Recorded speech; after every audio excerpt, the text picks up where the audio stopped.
Let's talk about the slow poison in so many relationships, which is disrespect. It's sneaky. It doesn't always come in as big betrayals.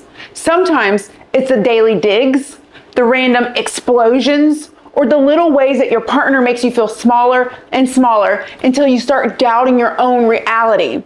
And when disrespect keeps showing up, it doesn't just hurt your feelings. What it does is it erodes the foundation of love itself. So let's jump into some Reddit stories. The first poster states, I, 30-year-old female, think my husband, 30-year-old male, hates me. I think he honestly hates and disrespects me. What happened? I'm exhausted writing this. I don't even know what to do anymore. My husband is a nightmare. He's incredibly sweet, affectionate, and funny when he's in a good mood. The issue is he's in a good mood about 40% of the time. As in, he'll be amazing Monday through Wednesday, but Wednesday night, Thursday, he'll start being awful. It could be caused by a random mood, a sitback that seems so small to me, like a $10 processing fee of a concert ticket.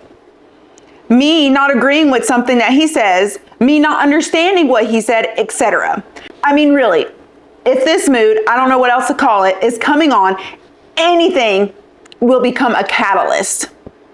He's begging and demanding to buy a new car, but we just paid off his car and mine is almost there. We just moved to a new and expensive city, and we don't know what our student loan payments will look like. We agreed we wouldn't buy new cars until we had some time to evaluate our financial situation.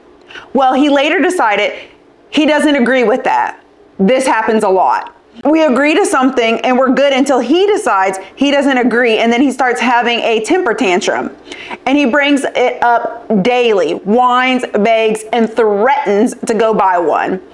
As in scopes off and goes, I'm just going to buy one and not tell you, ha ha ha. He's starting fights with me incessantly, which is what he does when he's mad. He retaliates by doing things like ignoring me, gaslighting me, and putting me down.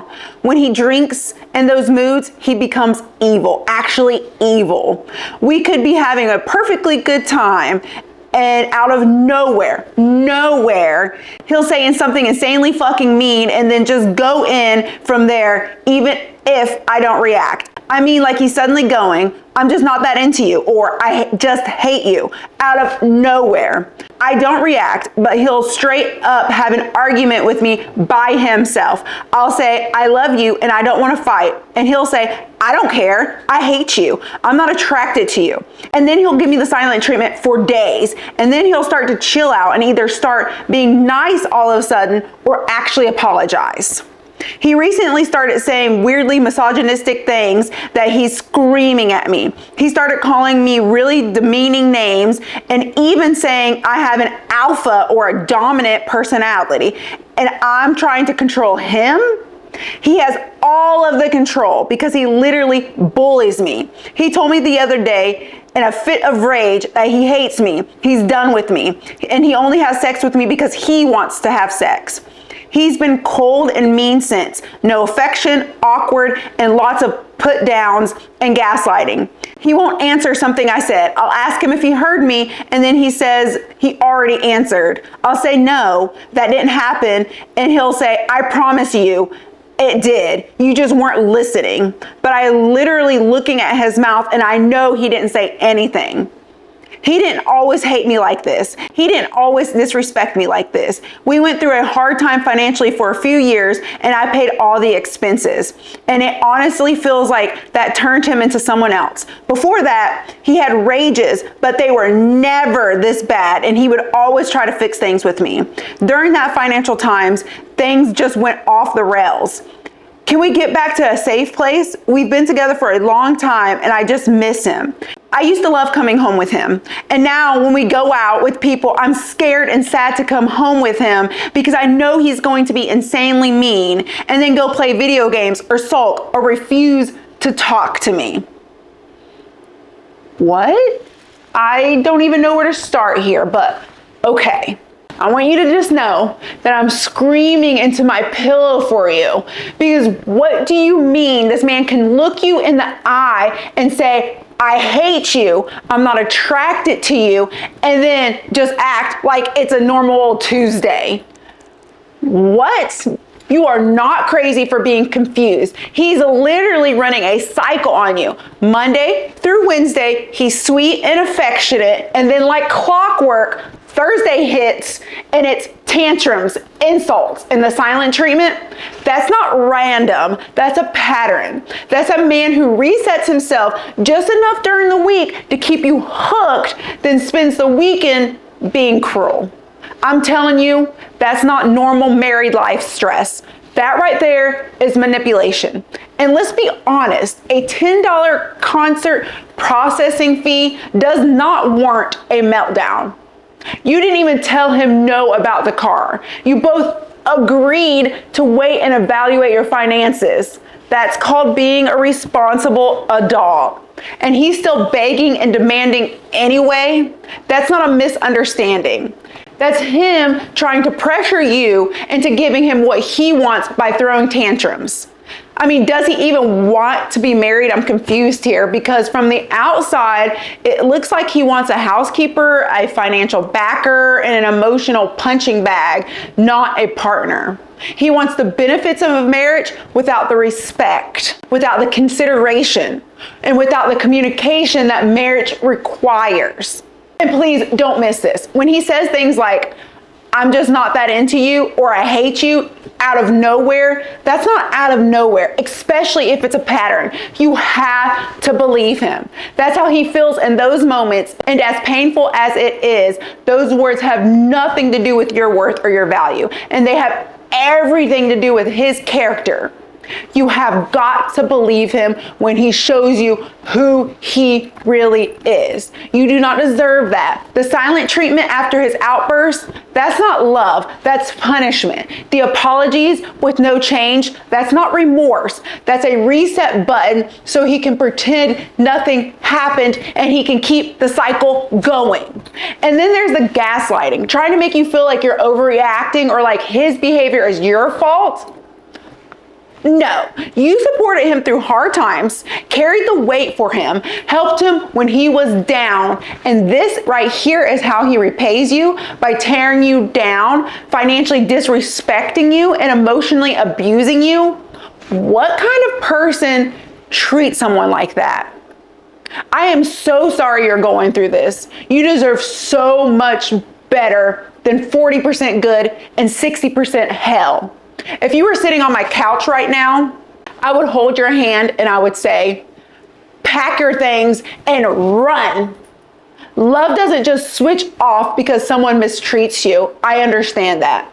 It's messy and complicated and painful. So I'm not here to shame you. I'm here to tell you what's happening to you is not normal and it's not your fault and you don't deserve it. You are not overreacting. What you are doing is you're seeing the truth. Now let's take the bestie hat off for a moment and put on the counselor lens.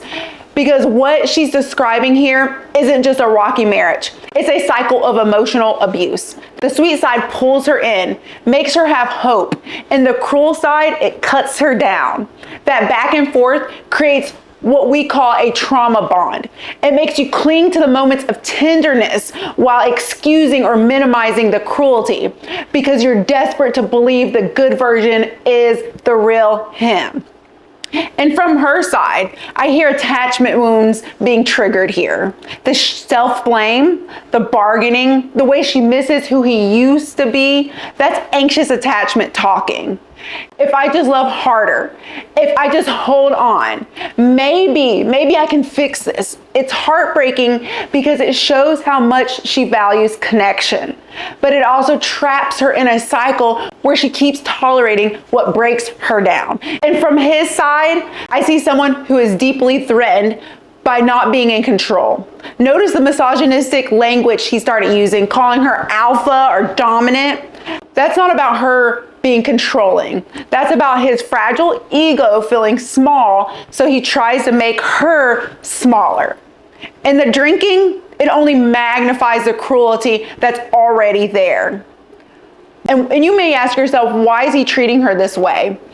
People who feel powerless often grasp onto control whenever they can get it. And in this case, that control shows up through tantrums, gaslighting, withholding affection, and throwing verbal grenades like, I hate you or I'm not attracted to you. Those aren't just slips of the tongue, they're pressure tactics. He's teaching her that if she doesn't give into what he wants, she'll get punished with cruelty or silence. And when he apologizes afterwards, that's part of the cycle too. It resets the board just enough to keep her hoping. But apologies without change are just manipulation, not repair. And the mental health layer here, the alcohol, the disambition, the mood swings, the entitlement, the gaslighting. But mental health struggles don't excuse cruelty. They don't excuse dismantling your partner's sense of safety. And now you may be asking, why does this story even matter? It matters because it's beyond just her situation. Because so many people find themselves in this exact same cycle. It's not always obvious at first. It builds in patterns. Monday through Wednesday, he's affectionate. Thursday through Sunday, he's cruel. But that's not coincidence. That's conditioning. And here's where I want to bring in the mirror them theory. Every red flag we tolerate is a mirror. What you accept from someone else often reflects the wounds you still carry in yourself. If your wound says, I'll stay if you love me sometimes, then you'll tolerate someone who only gives you love sometimes. That mirror isn't showing you your worth, it's showing you where you need healing.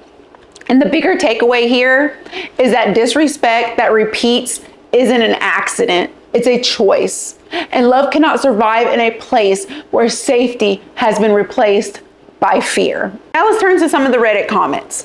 One commenter said, "You're scared to go home with your own husband? That's not love, that's fear." And I want you to know that your body knows it.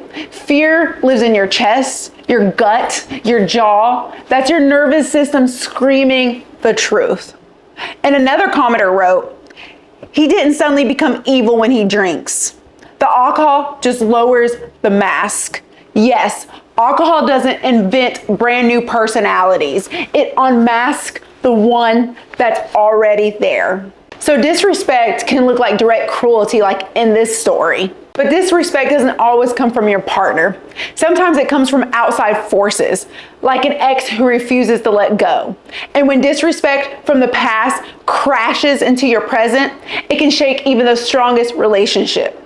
Today's story is one of those you can't make up this moments. A fiance, an insecure ex, and sex tapes that should have stayed buried. Let's turn to this Reddit story. So, the Reddit poster writes, "My fiance, 27-year-old male, and I, 29-year-old female, just got engaged a week ago. I proposed to him when I heard from our friends that he was sad that his proposal plans were ruined by COVID. We have been very happy this past week. I guess this caused wind of his bitter ex, who is a 28-year-old female. She contacted me on social media and sent me videos and said that even though I may be marrying him, I would never be able to satisfy him sexually the way she did." For some background, early in our relationship, I was a bit insecure about this ex, especially how attractive she was. But my fiance assured me that he would never ever consider being with her again because she was abusive and she used to force him into things that he did not like. I soon grew out of these insecurities because my fiance was an amazing boyfriend and always made me feel loved and very secure. But the ex message brought back all of those insecurities and I decided to watch the videos she sent. It was a huge, massive mistake. I have never seen my fiance so passionate and vocal during sex with me. She even had a video of her giving him a BJ in a public place. I never knew he was into that stuff. I got really upset and decided to check if he kept any of those videos on his phone. Turns out he didn't keep any of them, but I found out messages discussing them with his best friend Sarah. Apparently, his ex had sent those tapes to him as well to remind him of how good it was between them. He had deleted them right away and blocked her, but was debating whether or not to tell me about this and thus ask Sarah's advice. The conversation somehow turned into Sarah asking who was better sexually. My fiance tried to evade the question, but she pressured the issue for some reason. It looked like she was teasing him and was being playful, but after a while he got mad and sent her on a mini rant. The important gist of it is basically this. If you look at it from a purely physical perspective, then yeah, the ex was better. She was more of my type physically and sexually. She was very aggressive and passionate and always took the initiative, which I liked. And she gave one hell of a BJ. But she was also abusive. And towards the end, she started using sex as a tool. And instead of feeling love, it became a desperate attempt for me to connect with her. Sex with my now fiance made me realize that sex was not just the physical aspect. I feel loved and secure and happy when I'm with her. Even if she is less my type compared to my ex, the emotional connection means the sex is automatically great. Although the second half of the rant somehow saves it, I feel really hurt by the admission that sex was better with her. He did tell me that he liked me being aggressive and taking initiative, and I do try to be more like that. But once things start happening, I end up becoming more passive and let him take the lead. I know I can try being more aggressive, but I'm afraid I can never be as good as her, and I can never be the kind of girl that can give him public BJs. Now, I wonder if he settled for me despite not enjoying sex as much with me. Logically, I know I don't have to be the best at everything for my fiance, but it hurts because he is the best boyfriend I have ever had in all aspects that I can think of, and I always thought of our sex life was amazing. Now I feel like I just got lucky because I was the first person he dated after that abusive POS. And the bar was set so low that he decided that our relationship was amazing enough to make up for that. I was not as good at sex as she was. I feel sad and hurt, and I don't know what to do. The ex managed to ruin what was supposed to be one of the happiest periods of my life. I don't know how to bring this up with my fiance without sounding like a nut with no self-control who thought it was a good idea to watch the videos and to snoop on his phone. This ex, I can't help to laugh, but she is diabolical, isn't she? What? Of course she contacted you on social media. That's what bitter exes do. She saw you two happy, engaged, moving forward, and she could not handle it.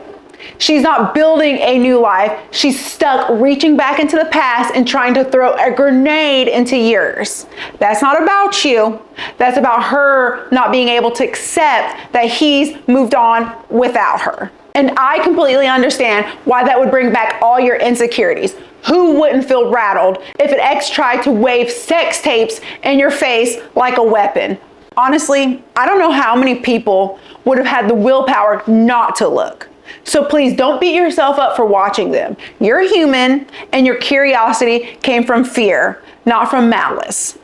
But let's call this ex out for what she is, which is hurting. People who are secure in themselves do not sit around sending sex tapes to their ex's fiance. That's someone whose wounds are so deep that she would rather sabotage someone else's happiness than to deal with her own pain. And for you, you're letting her win. You let those insecurities run the show. And here's the thing though, you've got to remember, you don't know the story behind those videos. You don't know if she pushed him into doing the things that he wasn't even comfortable with. You don't know the dynamics at the same time. So don't torture yourself thinking, wow, he must love that more than me. Because sex on tape isn't always passion. Sometimes it's performance. Sometimes it's pressure. And yes, I get your insecurities. Sent you digging through his phone. It makes complete sense. But person to person, that does open the door for privacy issues and trust problems in your relationship. And how did you even end up in the messages with his best friend? That's not exactly where you would expect to find ex trauma. And honestly, I don't know what kind of best friend is pressuring a guy to compare his current girlfriend with his ex. Now, I hear you when you say it hurt to see those words. To hear him saying from a purely physical perspective that his ex was better. Anyone would feel gutted reading that. I would too. But I want you to slow down because the second half of what he said matters more. He basically ranted, yeah, she was physically aggressive, but it was abusive, toxic, and empty. But with my fiance, I feel love. I feel safety, and I feel happiness. And that right there makes the sex incredible. He's not saying you're bad in bed. He's saying you're different. And girl, different is not worse. Different can actually be better. It can be deeper. It can be more sustainable. Sex is not just physical. If it were, he would have gone back to her after she sent those tapes, but he didn't. He blocked her, he deleted them, and he chose you. And you're letting her get exactly what she wanted, to make you doubt yourself, to steal your joy in what you and he have built. But those videos, that's his past. She is his past. And you are his future. You're the one he proposed to. You're the one he wants to build a life with. So yes, those feelings of insecurity are real, but don't hand her the win. She's waving around sex tapes because that's all she has left. And you have the love, the safety, the stability, the emotional connection that she could never give him. Don't let her take that away from you. So I'm gonna take off the bestie hat, I'm gonna put on the counselor lens, because what we're really looking at here isn't just about videos. It's about insecurity, it's about boundaries, it's about what happens when someone else's wounds collide with your own. And from her side, I hear attachment wounds bubbling up. I hear that when she says things like, she felt the need to watch the videos, then she went digging through his phone, and what I see is fear of not being enough. And that right there is anxious attachment talking. If I could just find proof, maybe then I can protect myself from being blindsided.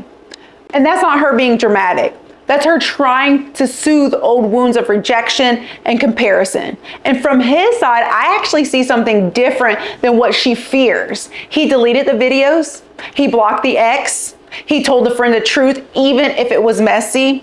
And that right there, that's honesty. He revealed something really important, that he's choosing emotional safety and love over physical fireworks. And that right there, that shows me that he's not settling. That shows me growth. That shows me clarity.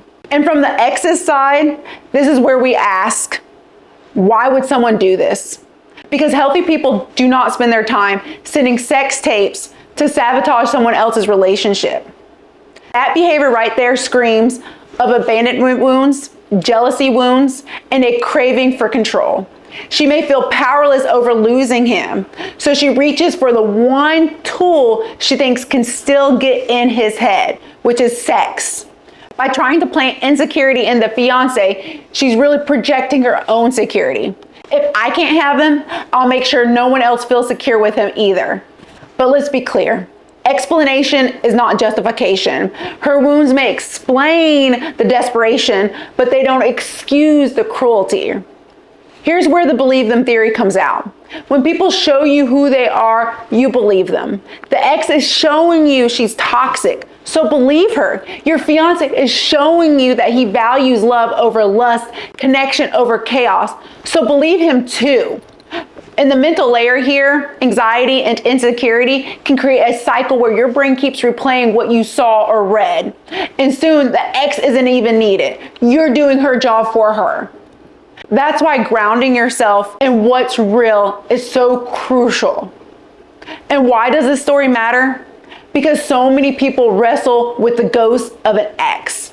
And if you're not careful, you start competing in a race that doesn't even exist. The ex wants to drag you into comparison because that's the only power that she has left.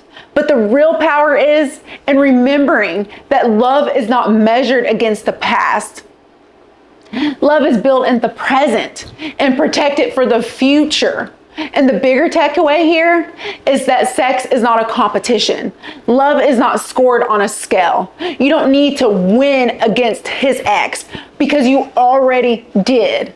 And the more you trust what he's showing, the freer you will be from the manipulation that she is trying to pull. Now I know I'm still fired up here, and even in my counselor lens, I'm still fired up. Let's turn to some of these Reddit comments. The first commenter wrote, "If he wanted her, he would be with her. He's with you, that's all." And that's exactly right. Choice is the strongest evidence of desire. He's choosing safety and love.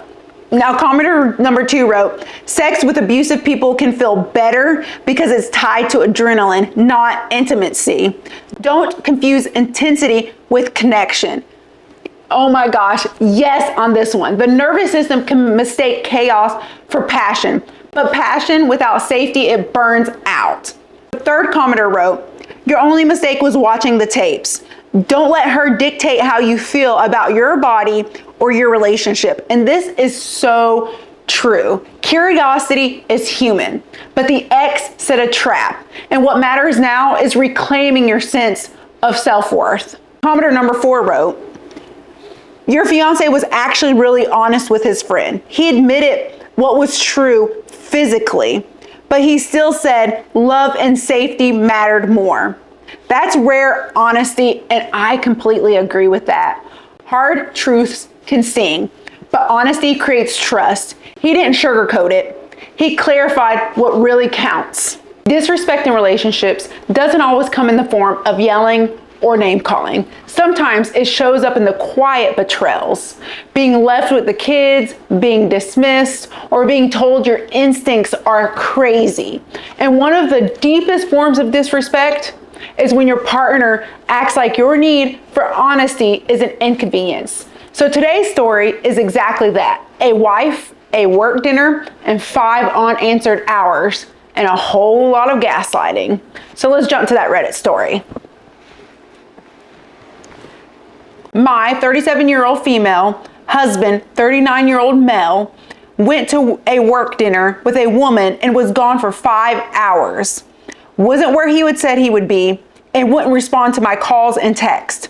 I kicked him out, and he says I'm overreacting. Can anyone help me make sense of what happened here? The poster goes on to say, my husband of 6 years works in a field where sales reps are constantly trying to get him to use their products.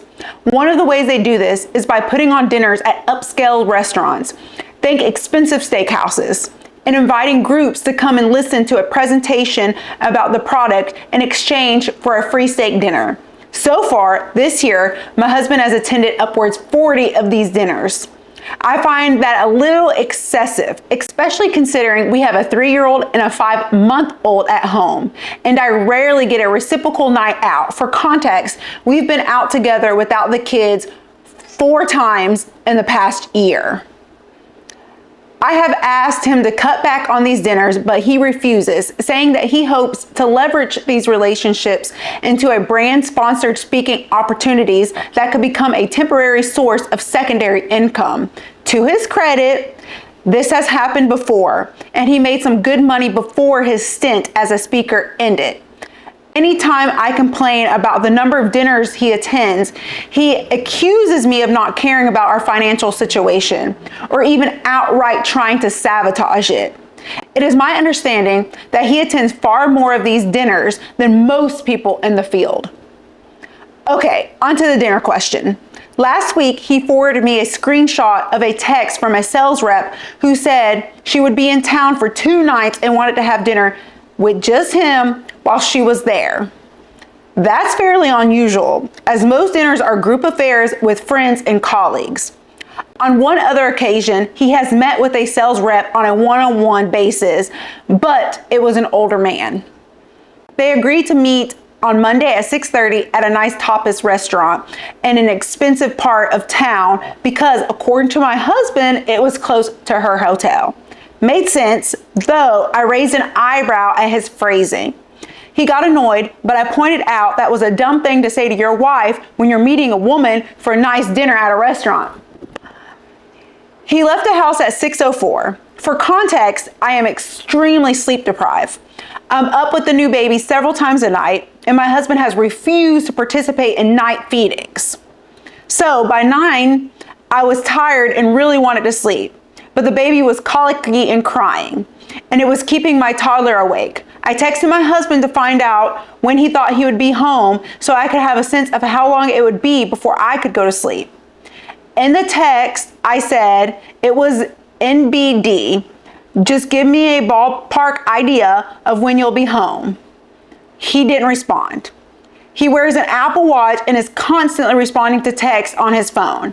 So it was annoying to me that he couldn't give me an ETA after 3 hours at dinner.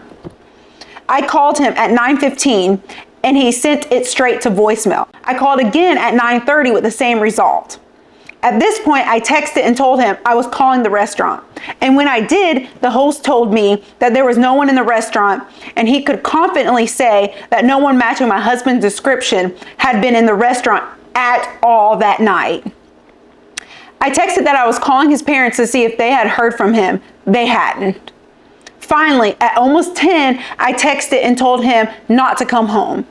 15 minutes after my last text, he sent me an automated text from his GPS app telling me he'd be home by 10:20 p.m. I texted again and told him to go to his parents' house. He showed up anyways and I wouldn't let him in. He didn't have keys. He said I was acting crazy. He said that the Tapas restaurant was more like a sports bar, so they went to a nicer place across the street.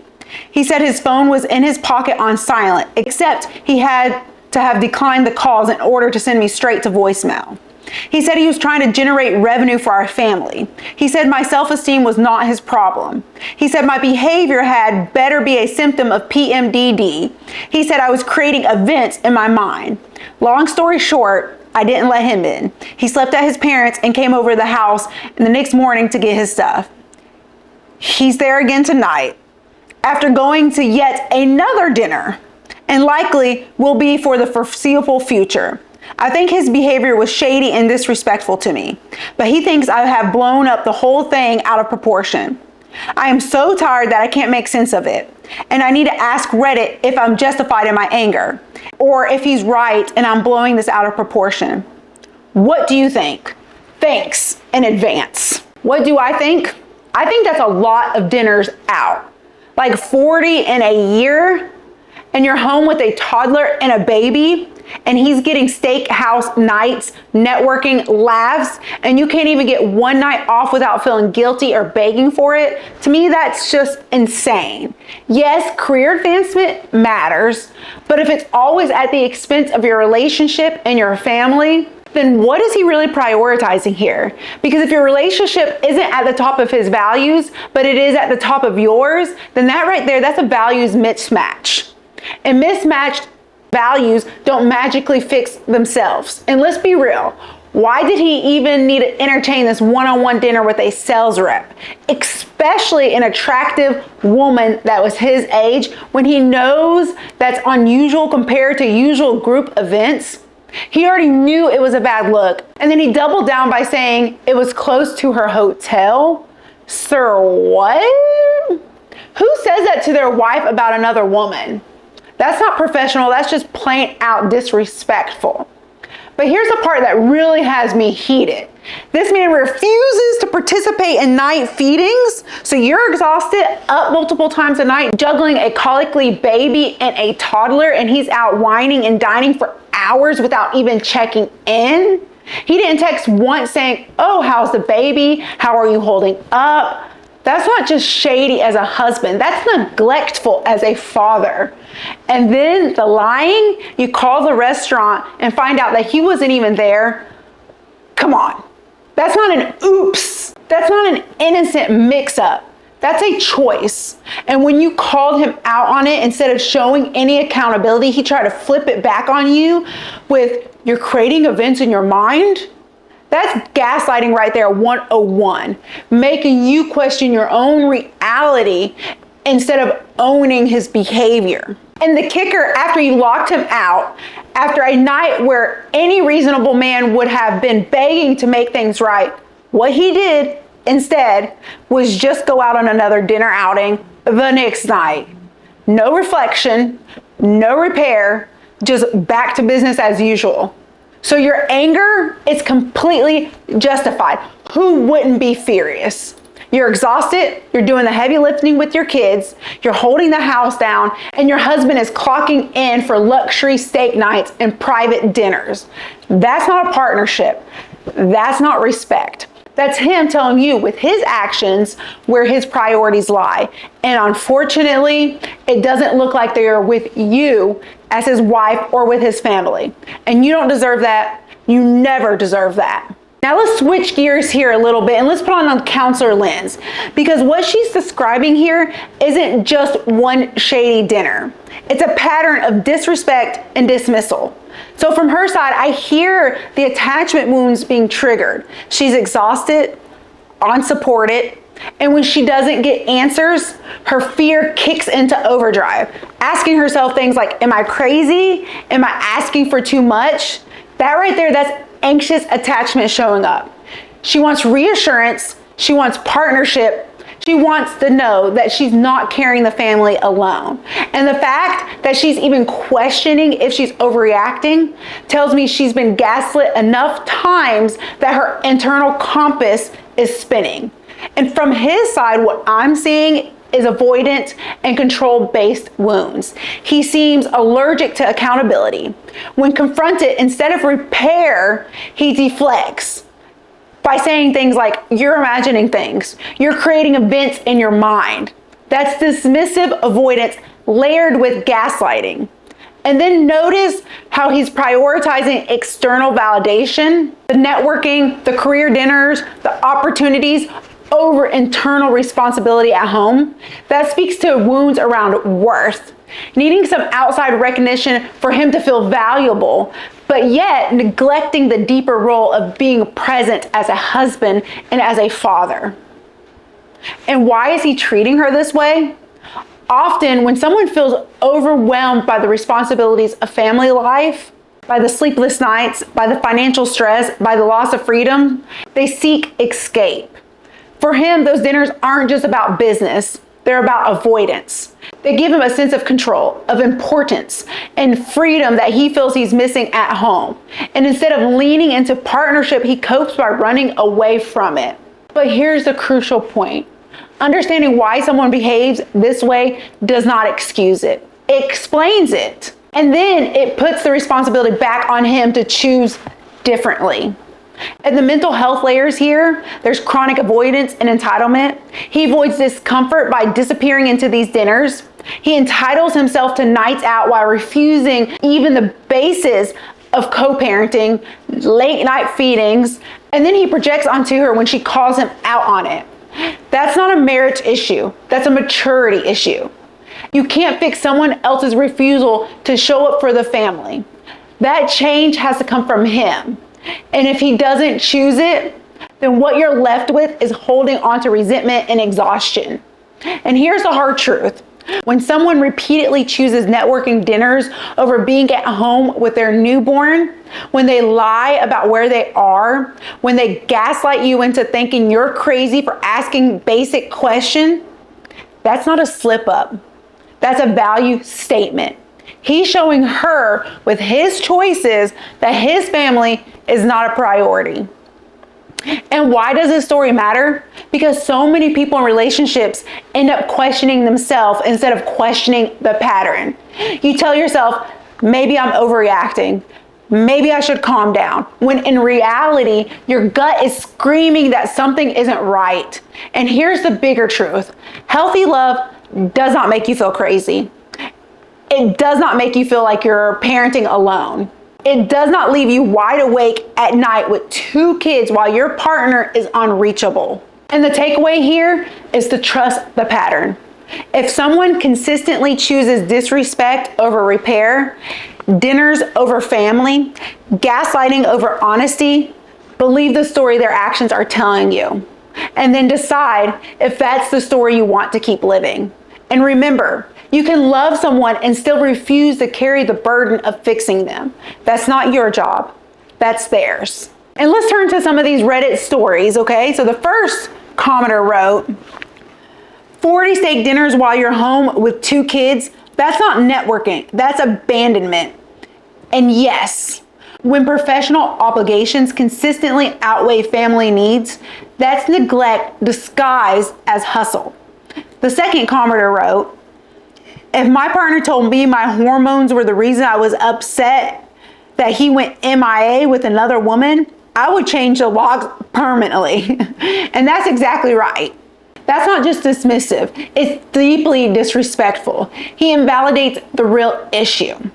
The next commenter wrote, He didn't just ignore you, he declined your calls. That's intentional avoidance, not an accident.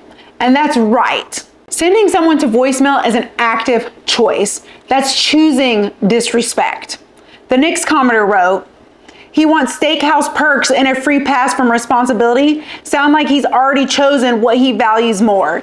And the hard truth is that priorities show up in actions, not in words. So in this story, disrespect showed up as neglect, broken trust, ignored calls, and gaslighting afterward. But disrespect doesn't always arrive in big explosions. Sometimes it's death by 1,000 cuts.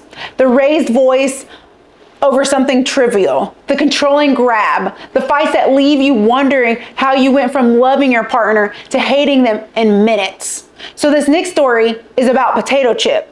But really, it's about years of resentment, disrespect, and a marriage crumbling under the weight of unresolved patterns. So let's get to this Reddit story, okay?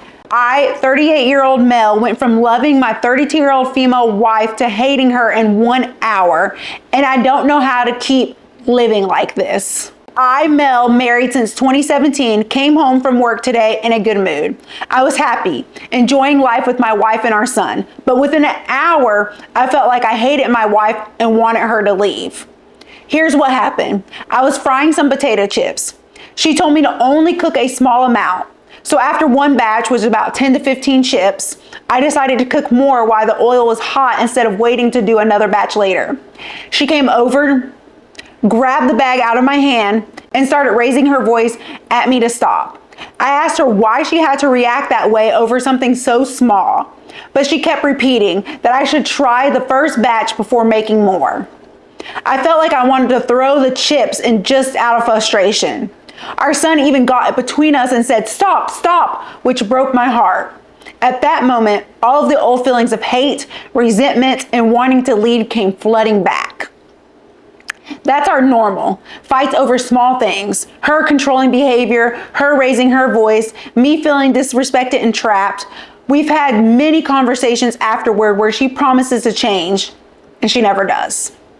I love my son and I want peace in my life, but with her, I just can't find it. I felt this way even before marriage, but I stayed, hoping things would change. Now, 8 years later, it's the same. Honestly, I believe it will only get worse in the next 5 to 10 years. I don't know if I should keep hoping or accept this is my life or finally take steps to leave.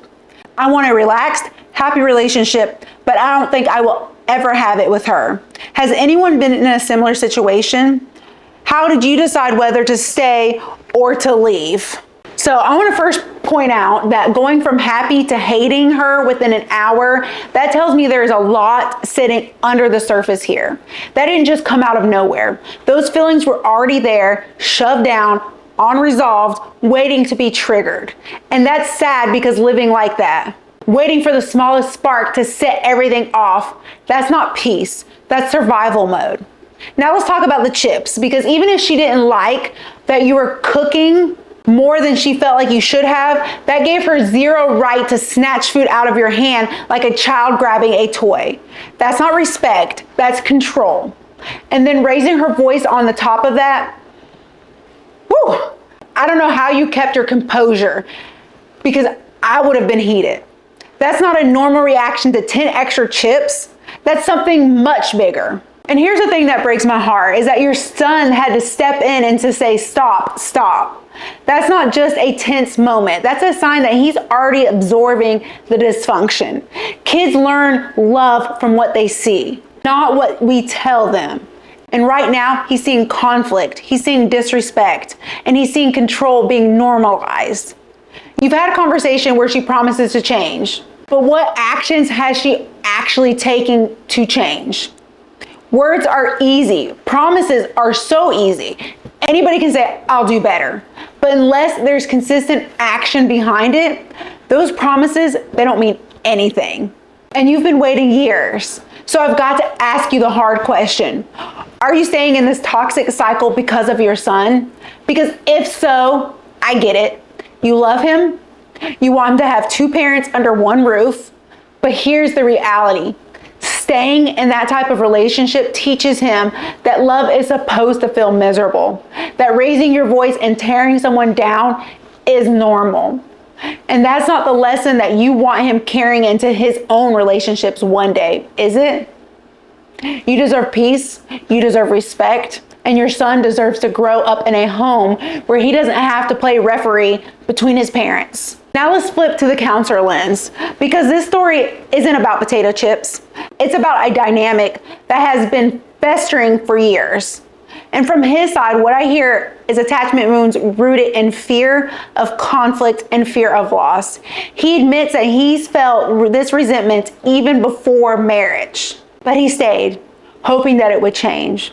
That's anxious leaning attachment. If I hold on enough, maybe things will get better.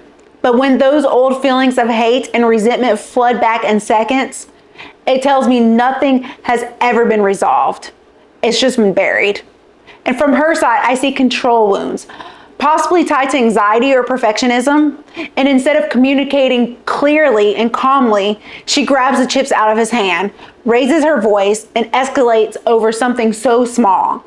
That's not about potato chips. That's about needing to control the environment to soothe her own discomfort. And when control becomes the default response, it erodes respect and safety in a relationship.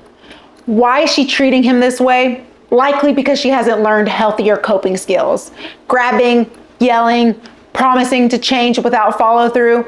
These are all avoidance strategies. They let her release frustration in the moment, but they don't build repair. And over time, these repeated patterns communicate, I don't trust you, I need control, and my needs matter more than your dignity. Whether she means it that way or not, that's how it lands. In the mental health layer here, we're looking at poor emotional regulation, possibly anger reactivity, and an unhealthy cycle of rupture without repair. And for him, that builds chronic resentment, which is poison in marriage. Now let's talk about the child. When your son has to step between you and say, stop, stop, he's not just witnessing conflict. He's being forced into the role of emotional regulator. And that right there, that's a heavy burden for a child.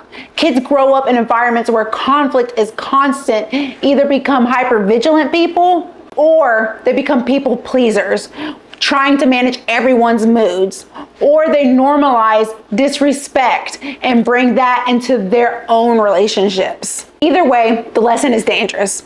Love equals chaos. Promises without action are empty. And if you keep waiting for them suddenly to wake up, what you're really doing is teaching yourself and your child that misery is a price of love. And why does this story matter? Because so many people stay in relationships not because they're thriving, but because they're hoping it'll change, hoping their kids will be better off. But kids don't benefit from watching a parent swallow disrespect. They learn from what they see. And what they see here is a dad who feels trapped and a mom who lashes out. And the takeaway here is that change doesn't happen because someone promises it. Change happens when patterns shift consistently over time. And until that happens, the cycle will keep repeating and the child will keep absorbing it. You deserve peace, your son deserves stability, and sometimes the bravest choice is to stop trying to fix someone else and to start protecting yourself and your child. So let's turn to some of these Reddit comments here, and we'll start with comment number 1, which says, it's never about the chips. If your marriage can crumble over potatoes, the marriage was already crumbling. And that's exactly right. The small fight is a surface symptom. The real issue is years of unresolved disrespect. The next commenter wrote, your son stepping in is the saddest part. Kids should never feel responsible to manage their parents' fights. And yes, that is so true. Children learn conflict patterns by watching. He's learning that love equals yelling and fear. That cycle has to be broken. And the next commenter wrote, she keeps promising to change but doesn't. That's the pattern. Believe her actions, not her words. And this is 100% true. Broken promises are still broken trust. Words don't heal if behavior doesn't change. The next commenter wrote, You don't go from love to hate in an hour unless resentment has stockpiled for years. And that is so true. Resentment is like debt. Every small fight collects interest until one day the balance is too high to ignore. So in this story, disrespect showed in the everyday. It showed in raised voices, controlling behavior, broken promises, and resentment boiling over. But disrespect in relationships don't always come in as screaming or cheating. Sometimes it shows up in the smallest daily interaction. A gagging noise, a sarcastic comment, a dismissive laugh. And when those jokes stack up, they don't just erode respect between partners. They can shape a child's entire view of love, food, and family. And that's what the next story shows. Exactly how damaging, minimizing, and mockery can be. So let's dive into that next one. My 41-year-old male wife, 39-year-old female, is making our daughter food adverse. How do I address this appropriately? My wife has, throughout our entire marriage, had a terrible habit of butting in, micromanaging, criticizing, and offering unsolicited feedback. I like to cook from scratch, whereas she prefers to buy prepackaged food at the store and heat it up. I will cut chicken breast, bread the strips, bake them, and serve them to our daughter. She will buy frozen chicken nuggets. I love cooking. It's very relaxing and centering for me. My wife, she sees it as a chore. I never insult anything my wife puts on a table, and I always thank her for putting dinner together. Conversely, I can count on one hand the number of compliments I've gotten on dinners that I spent hours putting together in the 10 years of marriage on one hand. If I make something she doesn't like, she'll make over-exaggerated gagging noises. When she sees the look on my face, which is annoyed, hurt, or a combination, she'll tell me that she's joking and not to get upset. I have warned her that if my daughter picks up on this habit, it will be on her to correct it. This gagging can result if I use full-fat milk in something, butter on garlic bread, or anything that she deems to be too caloric. She will buy salt-free and low-fat ingredients at the store instead of what I asked her to get, which create tasteless meals. So I usually do the shopping myself. Nobody is overweight. Nobody has a medical condition. She buys it just because it's healthier. The night that I made chicken Alfredo, I make it with heavy cream. This with one side of sauteed broccoli and a homemade garlic bread.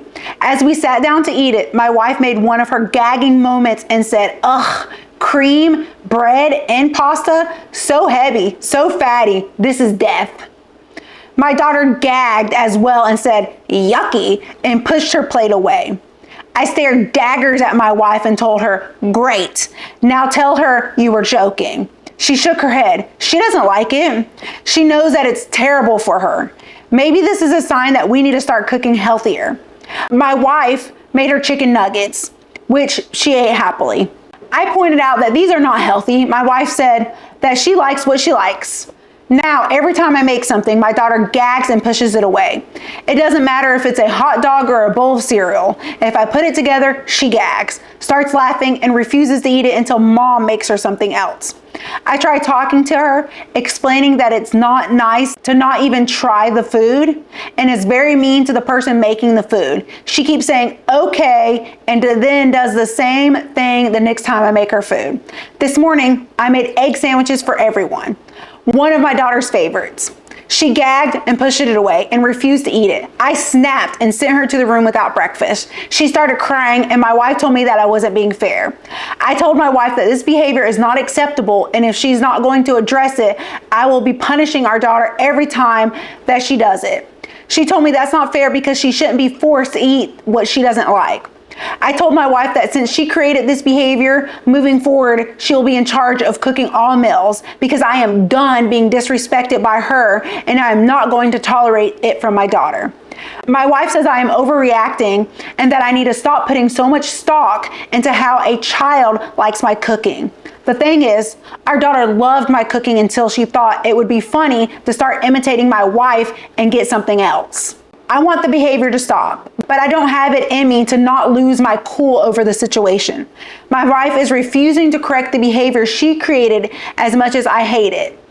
I know it's wrong to punish my daughter when she's just doing what a terrible role model taught her to do.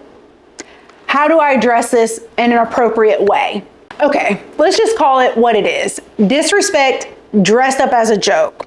You're putting hours into cooking meals from scratch, breading chicken strips, making Alfredo, sauteing broccoli, and she's sitting there gagging like you served her poison. That's not funny, that's cruel.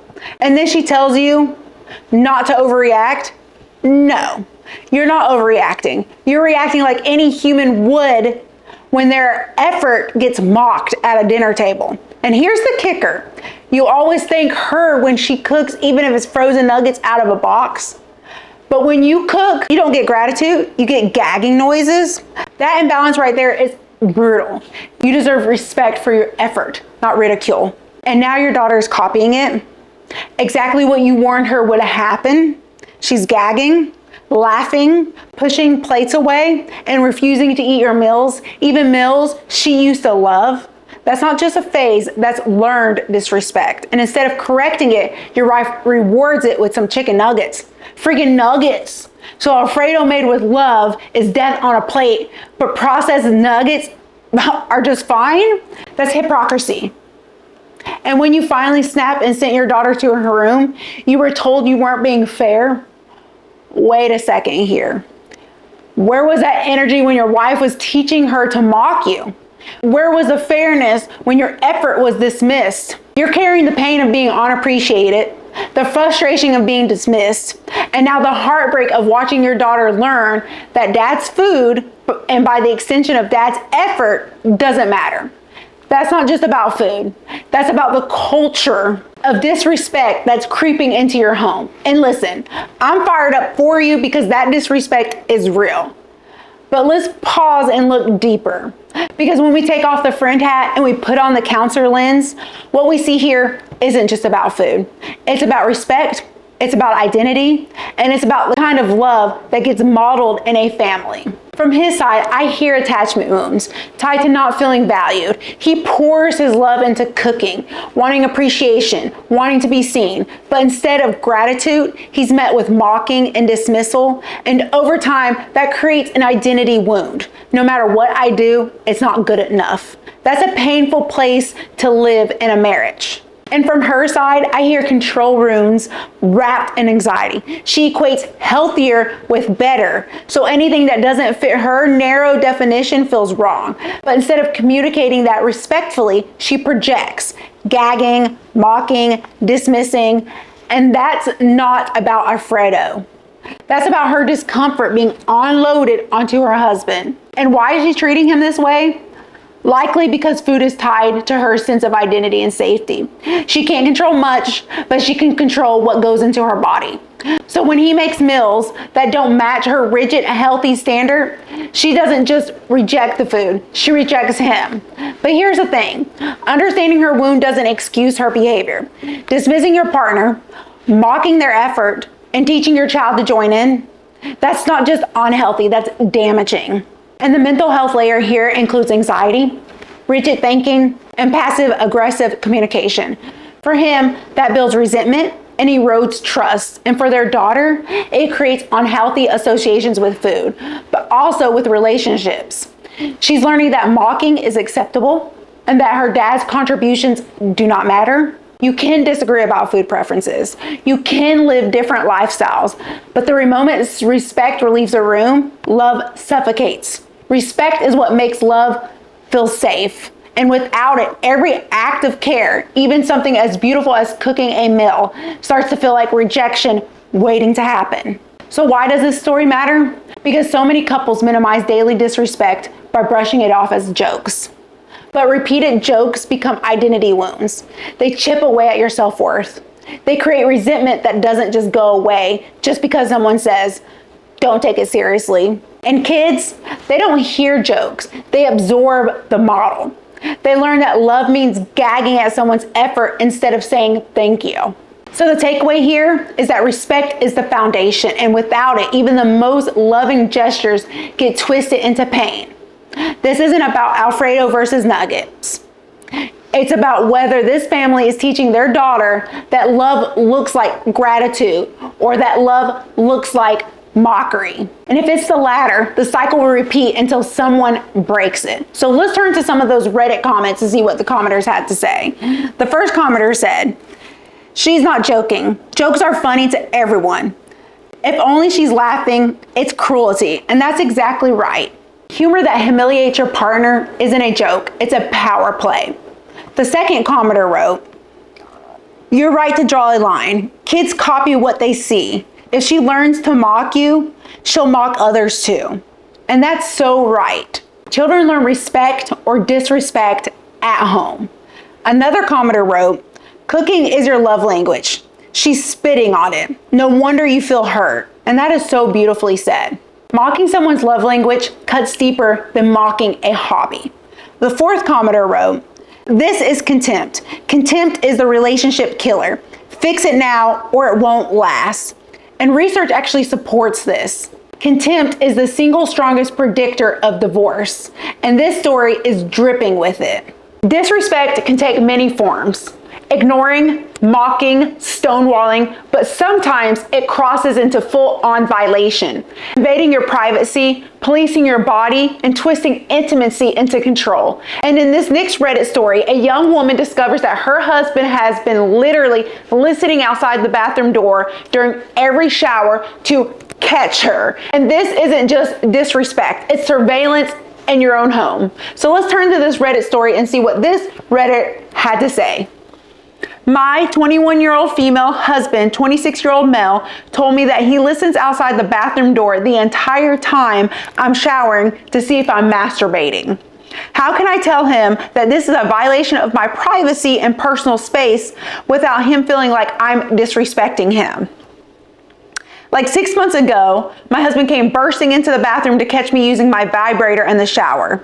He threw a hissy fit about it and said that it was basically cheating and guilted me into apologizing and promising to never do it again. The next time we went to use my vibrator during sex, as we basically always do, it stopped working mysteriously in hindsight. I often used it in the shower, I guess, just because that's basically the only time I get to myself. I eventually just turned to using the shower head, and one time he pounded on the door during to ask what I was doing. Again, I didn't really think of much of it at the time. Tonight I was showering and not doing anything else. And when I came out, he was being short and pissy with me. I asked him if everything was okay, and he says, "So how was your shower?" I said, "Fine," confused. He goes on to say he knows what I was doing in there, and I responded by asking what was he talking about, to which he replied that every time I shower, he sits outside the bathroom door and listens to see if I was masturbating. I was so shocked I didn't even know what to say. How can I tell him that this is a violation of my privacy and personal space without him feeling like I'm disrespecting him? Okay, let's just sit with this for a second. Because wow, you're telling me that this man is literally camping outside the bathroom like the privacy police, trying to catch you for what? Using your own body? That's not love, that's control. And listen, you don't need me to tell you that this feels wrong, because you already know that it feels wrong. And that's why you wrote in. And you're right, it's a violation of your privacy. You should feel safe in your own shower. Not like you're being monitored for breaking some unspoken law. The part that breaks my heart is how he twisted it, telling you that it's basically cheating to use a vibrator. What, excuse me? No, that's your body, your pleasure, your space. Sex toys are not competition. They're tools, they're supplements, they're part of healthy exploration. But instead of talking about his insecurity, he tried to shame you. And that's not okay. And then to hear that he guilted you into apologizing, that's pretty backwards. He crossed the line, not you. And the fact that you're even asking how to say this without disrespecting him shows how much you're bending yourself to protect his feelings while he's literally eavesdropping on your most private moments. That's not balance, that's control. And let's break this down more deeply. So attachment wounds from both sides. From your side, the intrusion triggered deep wounds around autonomy and around trust. You're asking, where's the line? Where I stop being me? You've been bending to protect his feelings. Now it's time to protect you. And from his side, this speaks of a fearful, controlling attachment wound. He fears losing control. He fears being unseen or being replaced. And instead of talking about those fears, he projects them onto you by surveilling and shaming your body. And what he's trying to do, and the reason he's treating you this way, is because he's trying to police your body to calm his internal chaos.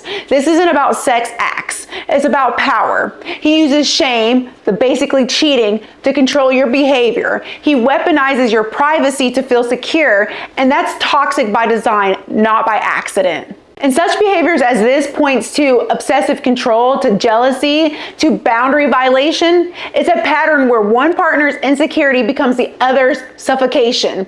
And often the person violating boundaries tries to gaslight the victim into believing they're unfair or they're being oversensitive.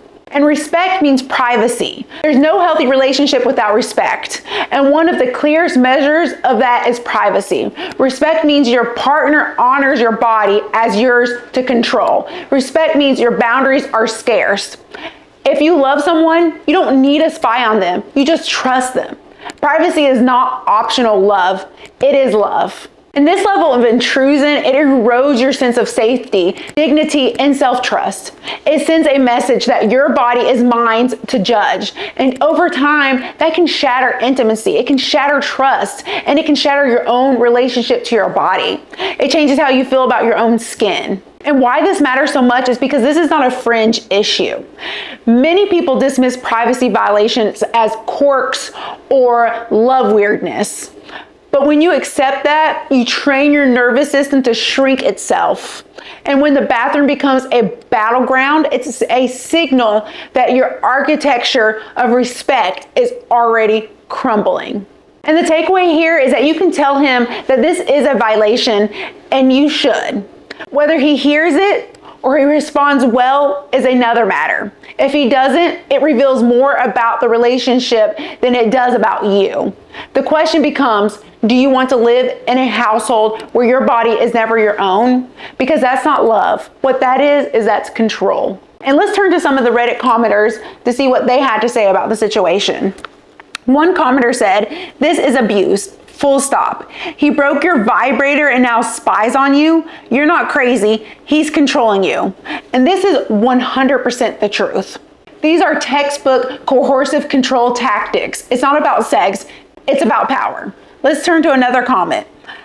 You don't need to explain to him that this is a violation. You need to ask yourself why you're okay with him treating you this way. And that is a hard truth, but yes. Protecting his feelings isn't the point. Protecting your safety is. Another commenter wrote, "If he thinks masturbating is cheating, then he doesn't understand consent, autonomy, or intimacy."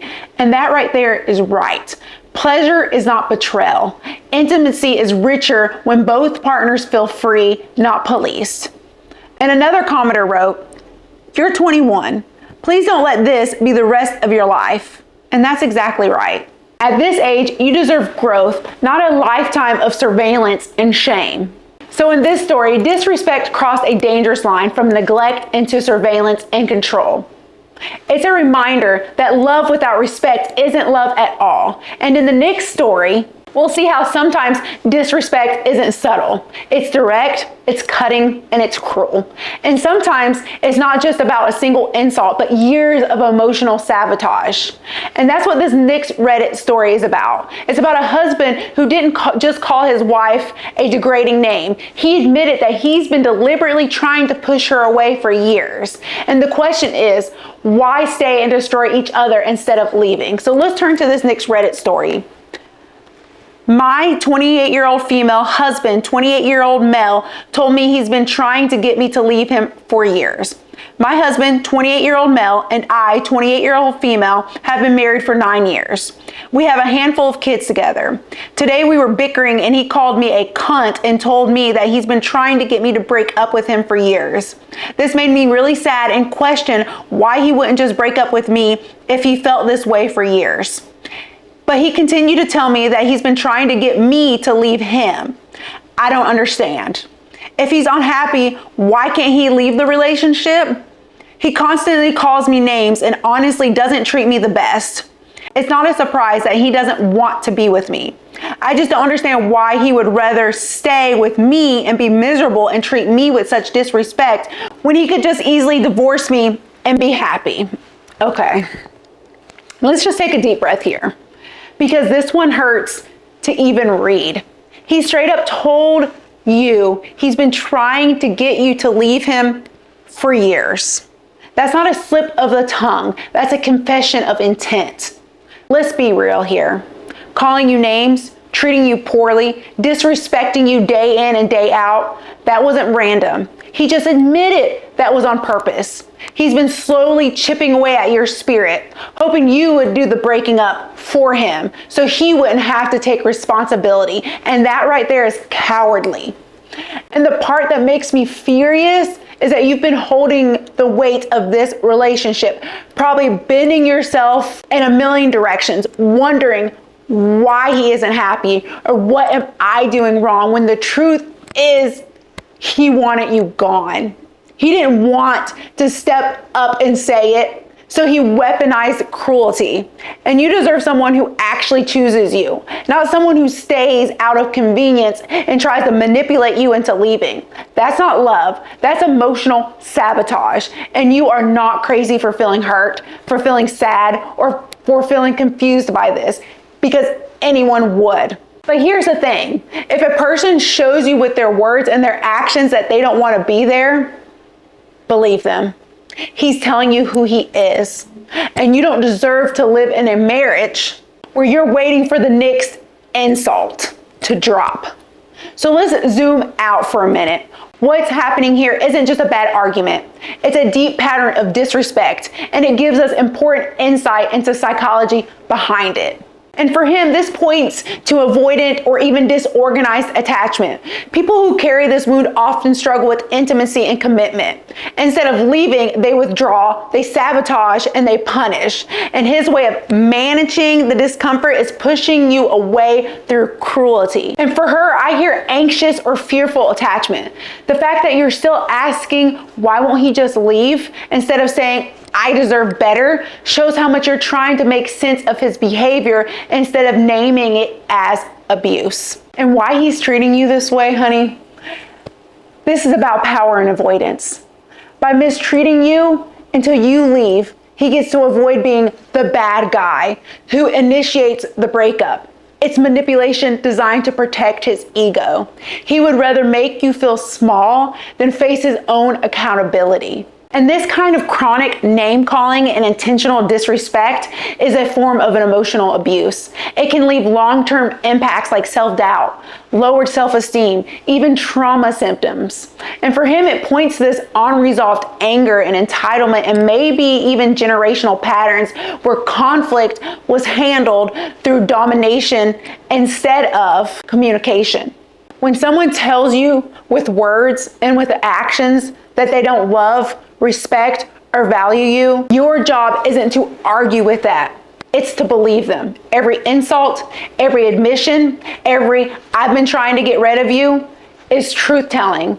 And while it doesn't define your worth, because it does not, it does define his character. And this matters so much because so many people stay in relationships hoping that disrespect is temporary or that love will overpower cruelty. But cruelty repeated over years is not an accident. It's a choice. And when someone admits that they've been actively trying to hurt you, it shows how easy it is to normalize emotional abuse until you forget what respect even feels like. And the big takeaway here is that love without respect is not love. A partner who stays but tries to make you leave is not committed. They're weaponizing you as their exit strategy. And you deserve a partner who chooses you, not one who chips away at it. Let's turn to some of the Reddit comments to see what the commenters had to say. One commenter said, if he's trying to get you to leave, he's already left emotionally. And this is exactly right. He's absent in every way that matters. His words confirm that. Let's turn to another comment.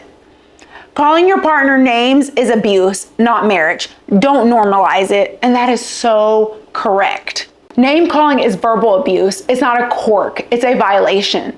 Another commenter wrote, he's too cowardly to leave. So he's making you the bad guy. Classic manipulation. Yes, that's the playbook. Provoke until you do the leaving so he doesn't have to own it. Another commenter wrote, 9 years, kids together. That's why he won't leave. He wants the comfort of family life without the responsibility of treating you with respect. And absolutely, he wants the benefits of the marriage without work or accountability.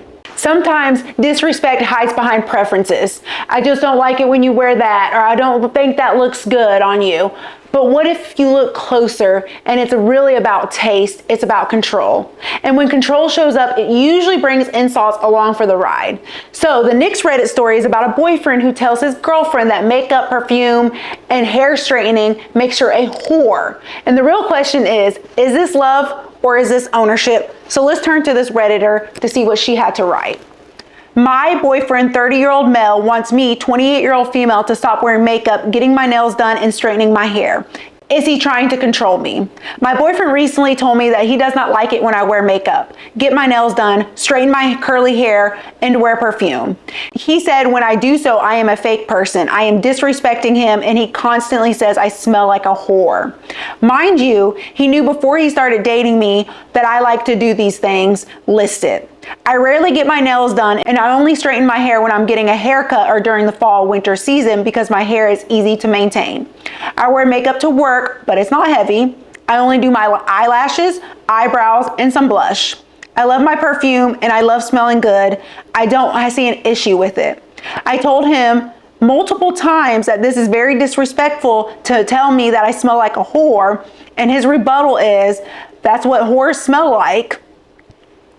I told him that I feel like he's trying to change me, control me, and disrespect me. And he claims that he's not. Oh my gosh. I don't even need to think twice. Yes, this is control. Yes, this is respect. And no, you are not overreacting. Okay, let's call this out because what you're describing here is not preferences. He knew exactly who you were when he started dating you. He knew you liked makeup, nails, straightening your hair sometimes, and perfume.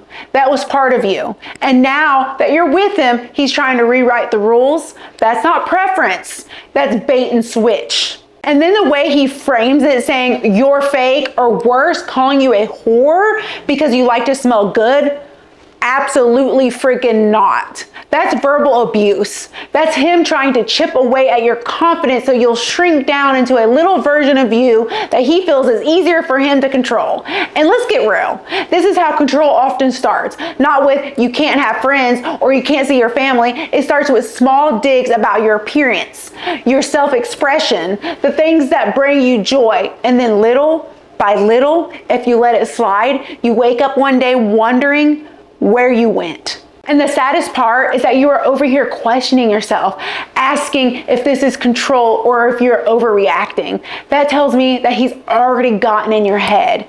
The fact that you even have to ask means something is off, because in a healthy relationship, your partner celebrates what makes you feel confident. They don't tear you down, and you deserve someone who says, I love you when you feel good in your skin, not someone who tries to make you feel ashamed for it. Now let's step into a counselor lens, because your question is spot on. Is this control or is this just preference? An attachment wounds for you is that you want to feel accepted as you are. You're willing to negotiate, but you're starting to feel like love here comes with conditions. And that pokes at a deep wound of I'm not enough as myself.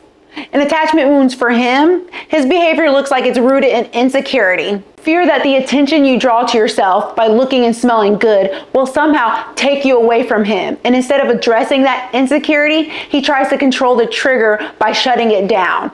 Wounds explain, but they do not excuse. And what he's doing here is reframing control as morality. By calling perfume what whores smell like, he's using shame to get compliance. It's not about the perfume.